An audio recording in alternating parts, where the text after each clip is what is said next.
sejati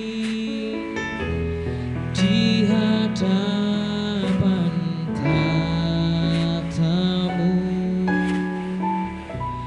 Yesusku, terimalah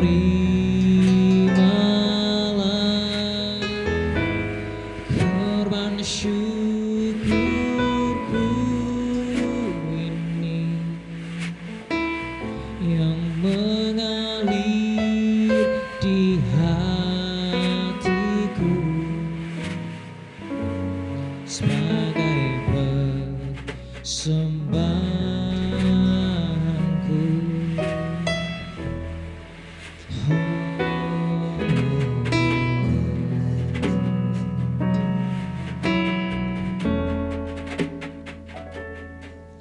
Ku bawa kepadamu, oh Tuhan, persembahanku ini. Ku ingin Engkau menerima korban syukurku melalui pujian. Takkan pernah ku bawa selain yang terbaik, yang harum dan sejati di hadapan tatamu, Yesusku, terimalah korban syukurku ini yang mengalir di hatiku sebagai persembahanku. Takkan pernah ku bawa selain yang terbaik, yang harum dan sejati di hadapan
Kerahkanlah kekuatanmu ya Allah, tunjukkanlah kuasamu ya Tuhan, serahkan musuhmu, selamatkanlah umatmu. Allah dahsyat di tempat kudusnya, Allah bangkit, bersoraklah, Allah bangkit, bernyanyilah, musuh dikalahkan,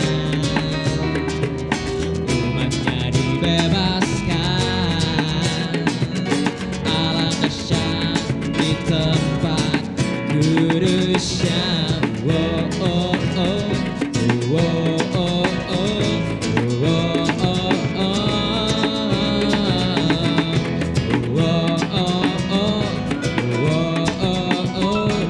Oh, oh, kerahkanlah kekuatanmu ya Allah, tunjukkanlah kuasamu ya Tuhan, serahkan musuhmu, selamatkanlah umatmu. Allah dahsyat di tempat kudusnya, Allah bangkit, bersoraklah, Allah bangkit,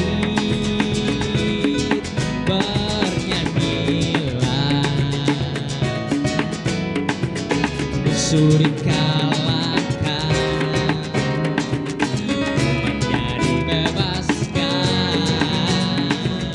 Allah dahsyat di tempat kudusnya, Allah bangkit, bersoraklah, Allah bangkit, bernyanyilah, musuh dikalahkan, umatnya dibebaskan. Allah dahsyat di tempat kudusnya,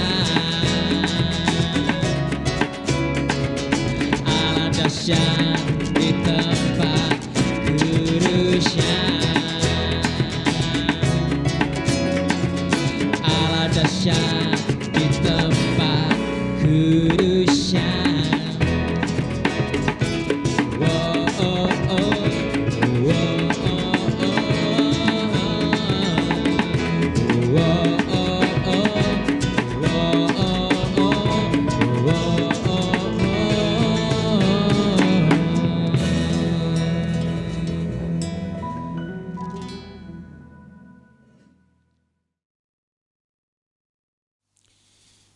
Salam Bapak Ibu sidang jemaat yang dikasihi oleh Tuhan. Pagi hari ini kita bersyukur untuk bisa kembali beribadah memperingati hari kenaikan Tuhan Yesus.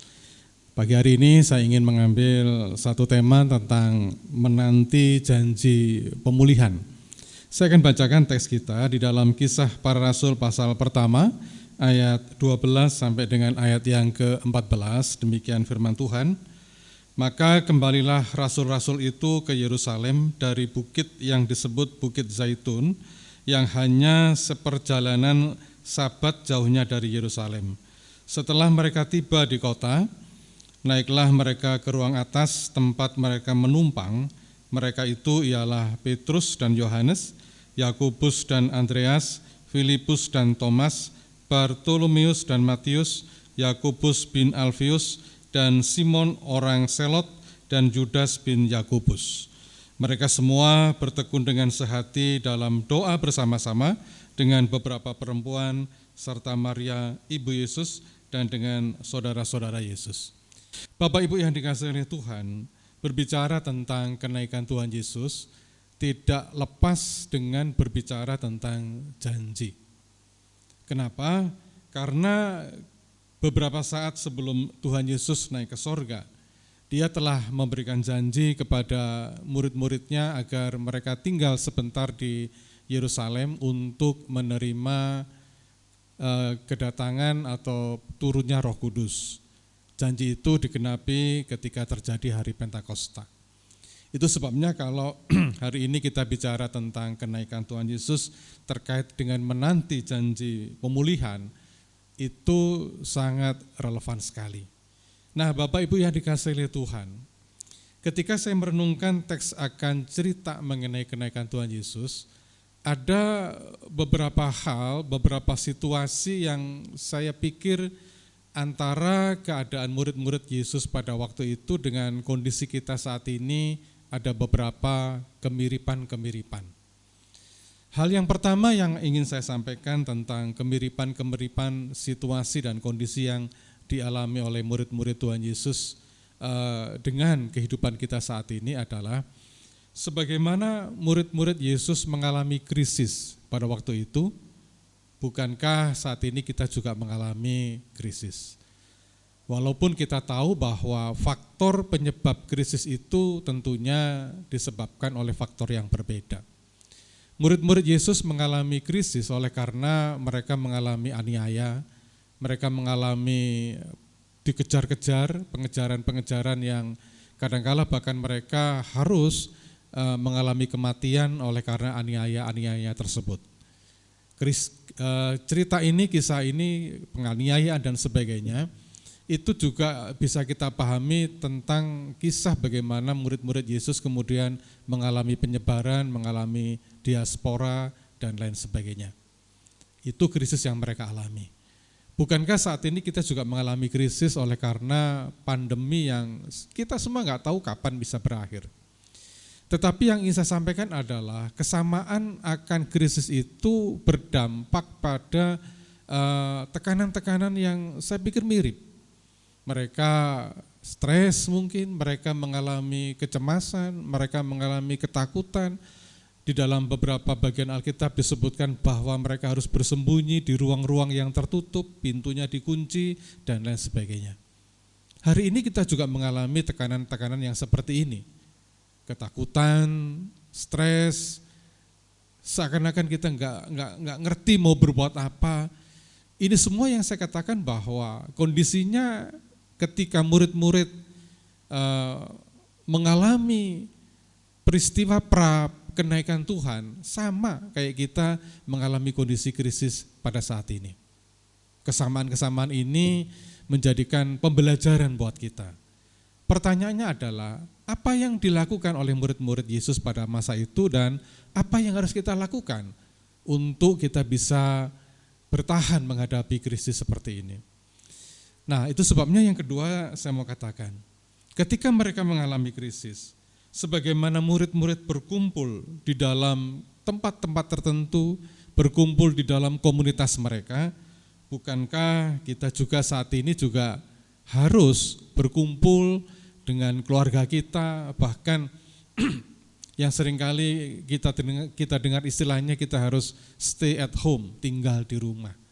Saudara yang terkasih, dalam teks yang kita baca, ketika mereka mengalami krisis, mereka kemudian berkumpul di loteng Yerusalem. Kenapa sih kok mereka harus berkumpul? Di dalam pemikiran saya, persekutuan, membangun komunitas, berkumpul dengan teman-teman yang katakanlah sepenanggungan, itu memberikan kekuatan, memberikan tenaga ekstra untuk kita bisa menyelesaikan atau melewati masa-masa krisis ini. Hari ini kita pun dipaksa untuk tinggal di dalam rumah kita, tinggal bersama dengan keluarga kita. Tentunya dengan tinggal ini justru seharusnya membuat kekuatan kita, membuat ketahanan kita di dalam menghadapi krisis ini seharusnya semakin bertambah. Bukankah pepatah bahasa Indonesia pernah berkata, bercerai kita runtuh, bersatu kita teguh. Ini adalah kesempatan buat kita untuk bersatu. Suami dengan istri saling mengikatkan diri. Anak-anak dengan orang tua saling menguatkan satu dengan yang lain. Dan ini sebetulnya adalah kekuatan yang bisa kita bangun di dalam menghadapi krisis. Itu sebabnya sebagaimana yang saya katakan ketika para murid-murid menghadapi krisis, sebagaimana mereka berkumpul di loteng Yerusalem, maka hari ini kita pun dipaksa oleh situasi untuk berkumpul di keluarga kita masing-masing, untuk beribadah di rumah, untuk bekerja di rumah, untuk menjalankan semua aktivitas kita di rumah. Nah, saudara, yang kedua, setelah kita belajar mengenai sebagaimana murid-murid berkumpul tadi, sebagaimana kita juga berkumpul dalam poin yang kedua, saya lanjut pada poin yang ketiga. Saya mau katakan bahwa sebagaimana murid-murid bertekun dalam doa, kita pun juga harus bertekun di dalam doa. Saya akan coba ajak kita semua untuk melihat pada ayat yang ke-14.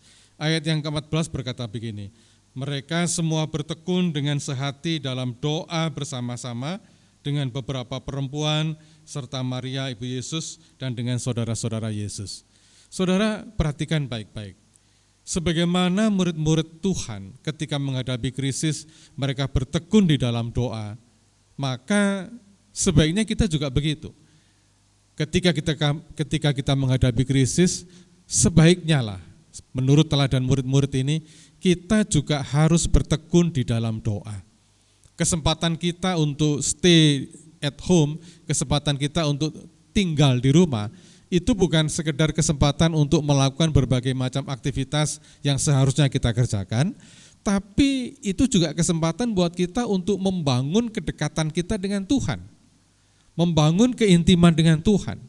Dan berdoa dalam hal konteks ini, ketika murid-murid Yesus ini berdoa di loteng Yerusalem, di dalam doanya itu, dalam hati mereka ada satu kerinduan, ada satu harapan akan penggenapan janji Tuhan. Seperti di awal saya katakan bahwa sebelum Yesus naik ke sorga, mereka mendapat janji bahwa nanti satu kali Tuhan akan mengirimkan Roh Kudus sebagai penolong buat kita semua, orang-orang percaya. Ketekunan mereka berdoa adalah ketekunan mereka juga di dalam menanti janji Tuhan. Kesempatan pagi hari ini dalam konteks kenaikan Tuhan Yesus, Bapak Ibu yang terkasih, saya juga ingin menyampaikan buat kita semua. Ketika para murid menanti janji Tuhan akan turunnya Roh Kudus, kita pun hari ini ketika kita tinggal di rumah, ketika kita berdoa di rumah, sesungguhnya kita juga harusnya menanti janji penggenapan Tuhan akan pemulihan dalam kehidupan kita. Sudah sekian lama kita mengalami pandemi ini, sudah sekian bulan mungkin, sudah sekian minggu mungkin kita tertekan oleh persoalan-persoalan ini. Tetapi di dalam kondisi yang seperti ini jangan pernah lupa untuk tetap berharap, tetap menunggu janji Tuhan agar Tuhan memulihkan kondisi kita supaya kita bisa beraktivitas, bergerak, bekerja seperti sedia kala. Itu sebabnya dalam momen untuk kita memperingati kenaikan Tuhan Yesus, sedapat mungkin kita tidak hanya sekedar memperingati, tetapi makna daripada memperingati kenaikan Tuhan Yesus, taruh dalam hati kita juga akan harapan. Harapan agar Tuhan secepatnya menggenapi janjinya untuk menolong kita, menyertai kita, dan memulihkan kondisi keadaan kita agar pulih seperti sedia kala. Pada akhirnya yang ingin saya sampaikan Bapak Ibu, melewati peristiwa kenaikan Yesus, kita tetap berharap kepada Tuhan, menunggu janji Tuhan. Kalau murid-murid pada beberapa tahun yang lalu dalam peristiwa kenaikan Tuhan Yesus, mereka menunggu janji Tuhan akan datangnya Roh Kudus.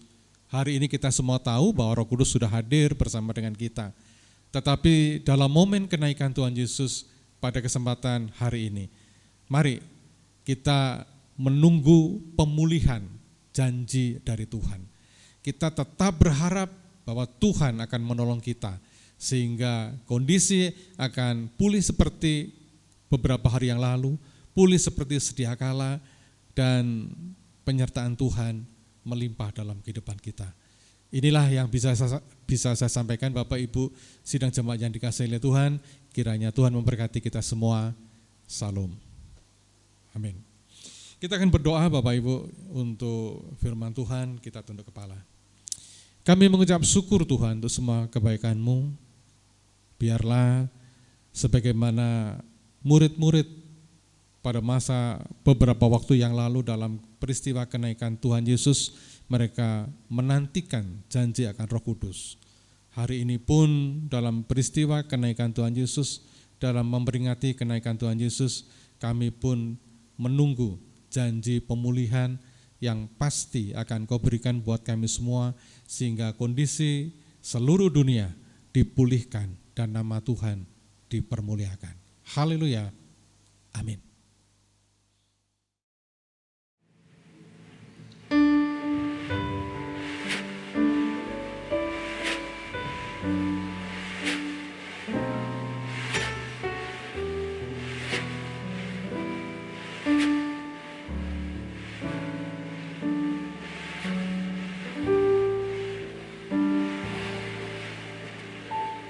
Saat ku dalam kesesatan,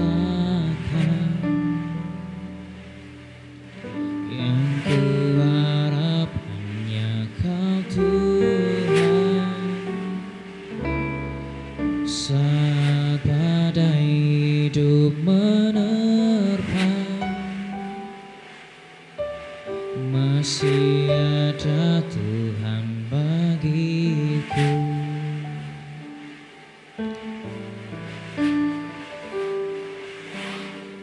Saat semua jalan tertutup,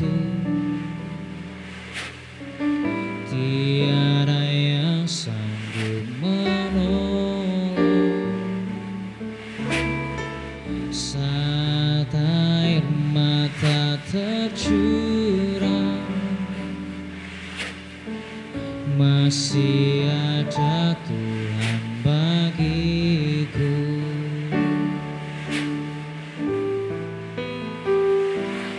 Penolongku hanyalah dirimu, penghiburku hanya Engkau Bapa-Ku, selalu menyertai hidupku. Kau Bapa-Ku yang setia.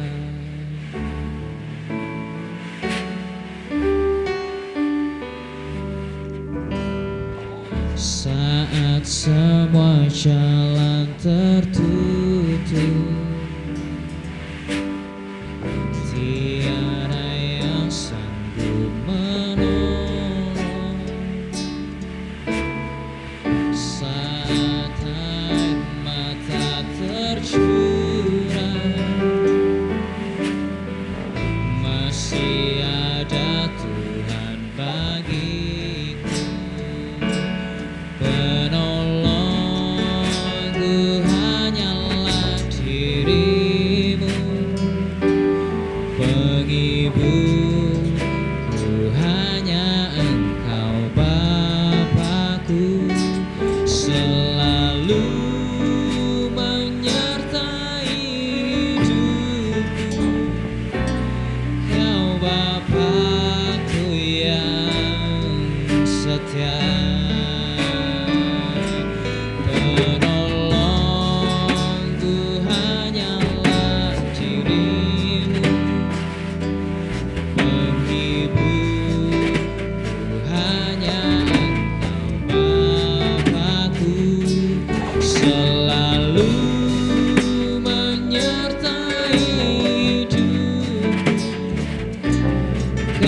Bapakku yang setia,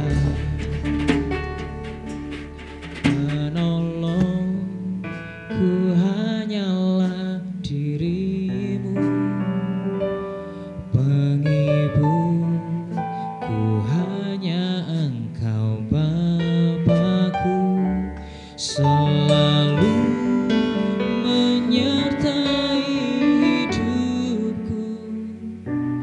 Kau Bapakku yang setia, selalu menyertai hidupku.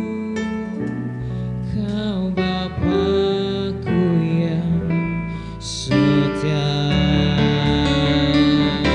selalu menyertai hidupku. Kau Bapakku yang setia.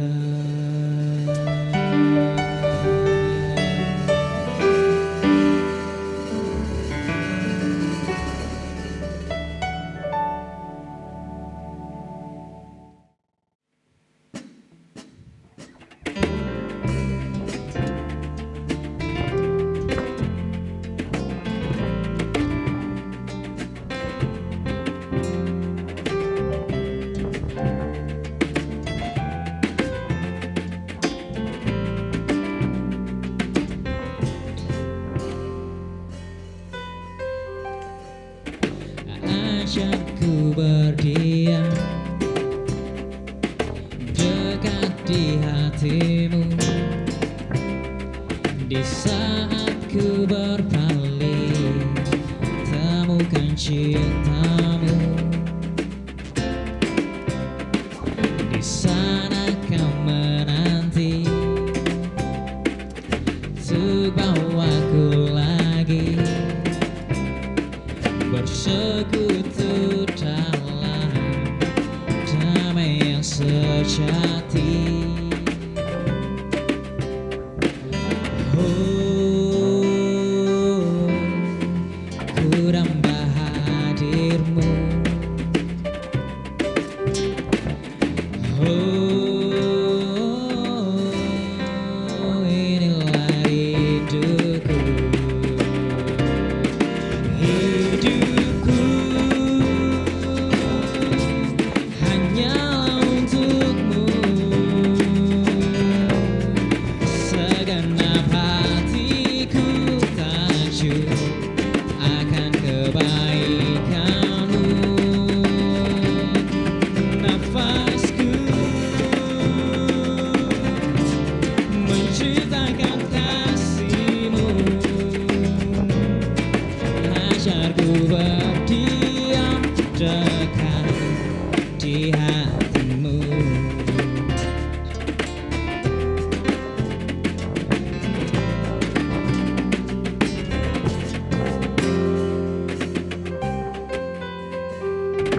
Ajarku berdiam dekat di hatimu, di saat ku berpaling temukan cintamu. Di sana kau menanti untuk bawaku lagi bersekutu dalam damai yang sejati. Oh, ku damba hadirmu.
hatimu.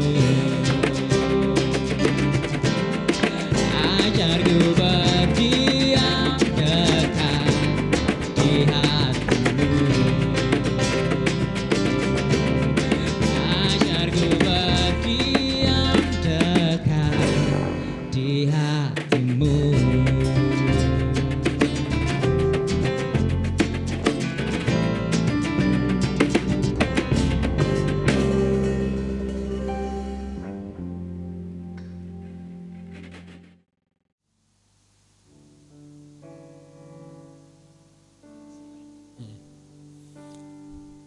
Baik Bapak Ibu sidang jemaat yang dikasihi oleh Tuhan, sebentar kita akan akhiri ibadah kita.